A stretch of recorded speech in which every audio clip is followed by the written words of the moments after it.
안녕하세요, 작가님. 간단하게 소개 말씀 좀 해주세요. 네, 저는 도자조형을 기반으로 인간의 삶과 죽음에 관한 이야기를 소녀에 대입해서 이야기하고 있는 이윤희 작가입니다. 도자로 주로 작업을 하고 계신데 그 안에서도 주제를 뽑아내는 거는 단테의 신곡을 모티브로 주로 작업을 하시잖아요. 사실 단테의 신곡 그러면 우리가 다 알 것 같은데 잘 모르는 얘기거든요. 네. 영혼이 지옥에도 갔다가 천국에도 갔다가 그런 정도라고 생각하는데 왜 그렇게 작업에서 중요한 이야기가 되셨을까요?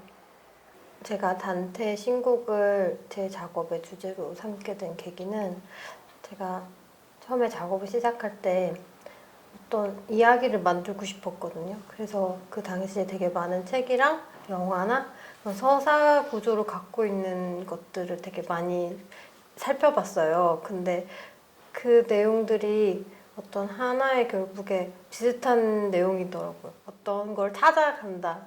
그런 모든 책이나 이런 거 주제는 그거였어요. 근데 그런 것들의 모티브가 되는 책 중에 하나가 신곡을 많은 작가들이 모티브로 삼고 하더라고요. 그래서 저도 신곡을 읽어보게 됐는데 일단 내용이 너무 다양하게 있는 거예요. 그래서 이걸 내 작업의 주제로 삼으면 되게 재밌는 내용이 많이 나오겠구나 싶어서 신곡을 주제로 삼게 되었습니다.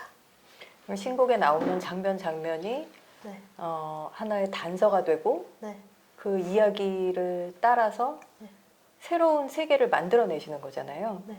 그러니까 사실은 신곡을 재현하는 게 아니라 신곡에 대한 해석이고 그 해석이 지금 우리가 살고 있는 이 세계에도 이 시대에도 네. 의미가 있다 이렇게 생각하시는 거죠. 네. 14세기에 쓰여진 글이 지금 21세기에 어떤 의미가 있다고 생각되세요? 그냥 어떤 부분 솔직히 읽으면 지금 정서에 안 맞는 부분도 많이 있는데 되게 보편적으로 시대를 포괄하는 내용이 있다고 생각을 했어요, 저는. 일단 삶과 죽음에 관한 이야기, 네.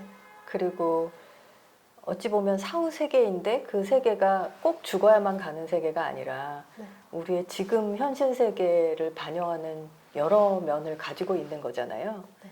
그래서 그 안에 또 다양한 상징이 등장을 하고 무엇을 위해서 우리가 사는지에 대한 통찰도 가지게 만들고 네. 그런 의미가 있어서 아마 단테 신곡을 지금도 우리가 이제 고전이라고 생각하고 많이들 읽는 게 아닌가 싶은데 작가님 작품에 그런 거를 녹이기가 작업적으로 쉽지는 않을 것 같거든요. 제가 단테 얘기 전부를 지금 전부 소화할 수는 없거든요. 그래서 지금 현재 제가 흥미를 가지고 있는 부분은 그 얘기의 초반 부분인 그 지옥에 관한 부분에 제가 흥미를 많이 갖고 있어요. 그래서 예를 들자면, 제가 처음에 그 신곡 책을 읽었을 때 되게 와닿았던 게 단테가 숲을 걷고 있었거든요. 근데 거기에 나뭇가지를 꺾으니까 그게 사람의 손이었던 거예요. 나태한 사람들은 그렇게 나뭇가지가 된다는. 그래서 그게 너무 재밌었어요. 제가 생각할 수 없는 내용이었거든요. 제 상상력으로는. 그래서 그거를 저는 제 작업에 소녀가 있고 소녀가 나뭇가지를 꺾는 그런 장면으로 바꿔서 표현하는 식으로 그렇게 단테 이야기 속의 내용에 있는 장면을 소녀로 바꿔서 표현하고 있습니다. 그러니까 마치 낯선 세계를 여행하는 것처럼 주인공이 한 명 등장을 하는데 네. 그 주인공이 소녀인 거고 네. 그 소녀는 혹시 작가님이신가요? 그런 이야기들 보면 여행하면서 고난을 겪잖아요. 저는 그 소녀가 만나는 고난들에 관해서 표현하고 싶었거든요. 뭐랄까 사람들의 뒷담화라든지 막 이런 장면들 그런 것도 표현하고 그런 부분도 있거든요. 단테 거기에 그런 것도 있고 막 탐욕 같은 걸 많이 하는 사람은 나중에 무거운 커다란 자루를 들고 걷게 되는 벌도 있거든요. 그런 벌 받는 사람들도 소녀가 만나고 이런 식으로 표현하고 있어요. 지금 이번 전시에 출품하신 작품들은 전혀 페인팅이 안 된 상태로 전체적으로 다 백색이잖아요. 네. 사실 이렇게 색이 제거된 세상을 만난다는 거는 그 자체로 굉장히 비현실적이거든요.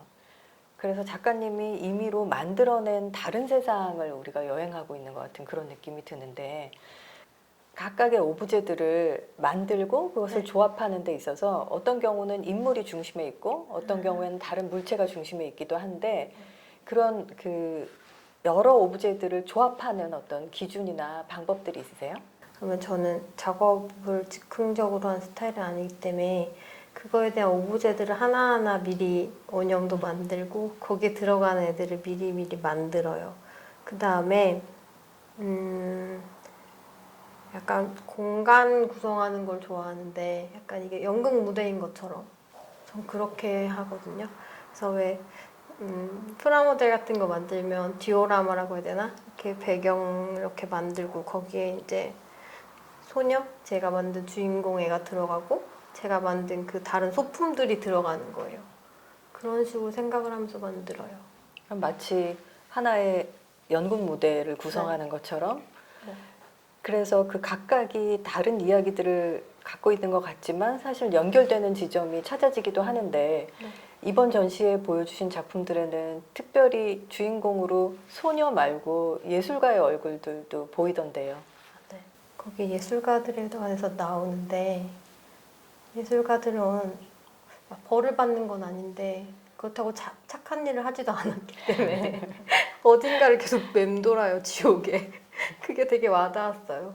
예술가들 내가 만약에 나중에 죽어서 가면 만나지 않을까 싶어서, 네, 소녀가 아마도 예술가들도 만나지 않을까 싶어서 예술가들의 초상을 넣게 됐습니다. 한눈에 알아볼 수 있는 얼굴들이 꽤 있더라고요. 프리다 칼로가 있었고, 그리고 피카소가 피카소? 있었고, 미켈란젤로가 네. 있었고, 근데 그런 인물들을 선택하신 이유가 있을까요? 관객들도 좀 알아볼 수 있을 그런 작가를 골랐어요. 한눈에 아, 저 사람은 네. 프리다 칼로구나, 네, 네, 이렇게 네. 알아봐 주시는 분 있으면 엄청 네, 반갑겠다. 저만 알아보면 좀 그러니까 제가 그래서 다른 사람들한테 물어봤어요. 미술 모르시는 분들한테 이 사람 아냐고. 그래서 알아요 하는 사람들만 만들었어요. 단테의 신곡이 지금 우리가 봐도 사실 완전히 인간이라면 벗어날 수 없는 질문들을 끊임없이 하고 있는 거잖아요. 그러니까 삶과 죽음의 문제라든지 어떻게 살아야 하나 이런 문제라든지. 그래서 그게 지금 현재의 새로운 어떤 그 베리에이션, 변주를 만들어낸다고 한다면, 평범한 사람들, 그러나 그 자신의 일생에서 잊지 못할 장면을 이야기해 줄 수 있는 사람들을 주인공으로 삼은 작품도 가능할 것 같은데요.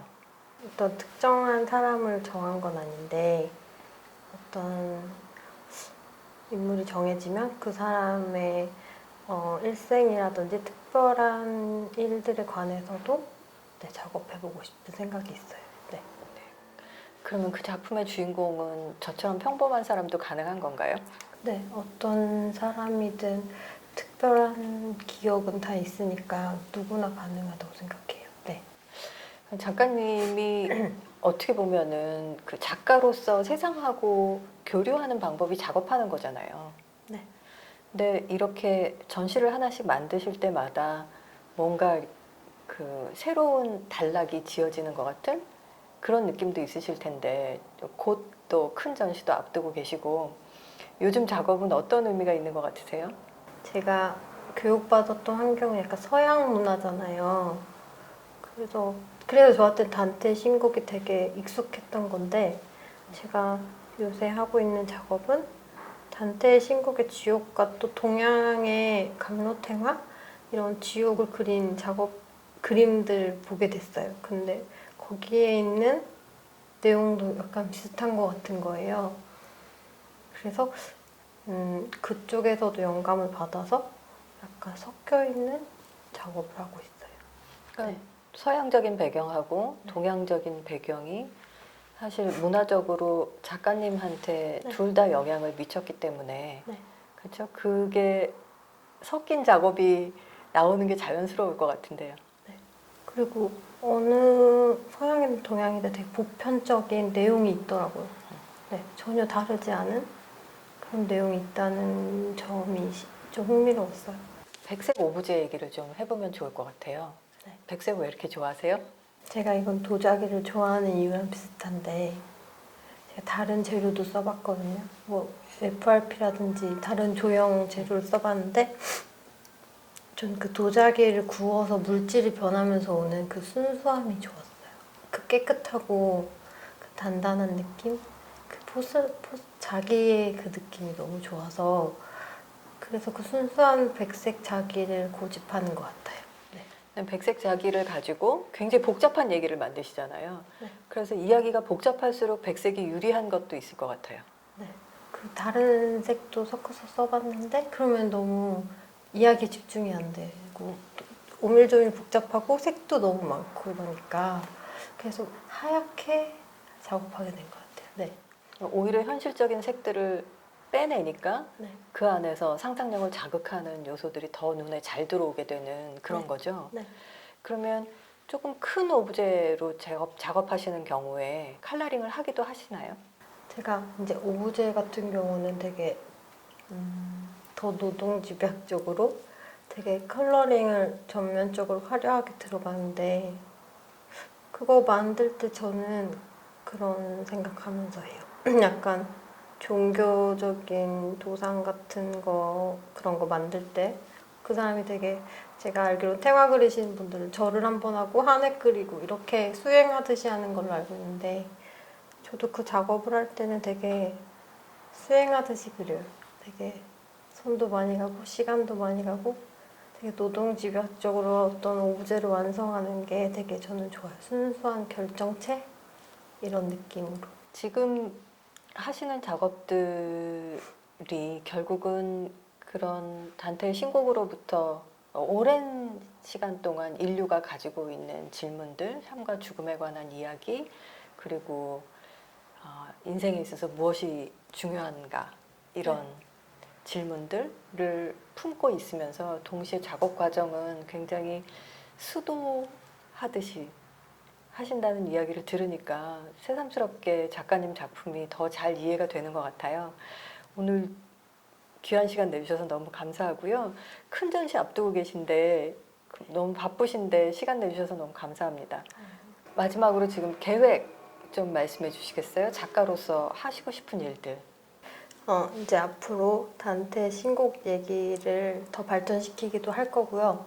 그리고 저는 이제 좀 더 가볍게 다가갈 수 있는 너무 이렇게 전시만으로는 제 작업으로 다른 사람들과 소통할 수 있는 기회가 많지는 않잖아요. 1년에. 그 작업 시간도 너무 오래 걸리고 그래서 지금 계획하고 있는 것 중에 하나는 어떤 실용적인 것도 지금 작업해 보려고 하고 있습니다. 작가님은 충분히 그런 매력적인 요소가 있으시기 때문에 더 많은 분들이 작품을 사랑해 주시면 좋겠다는 마음을 저도 가져보고요. 앞으로도 응원하겠습니다. 네. 감사합니다. 감사합니다.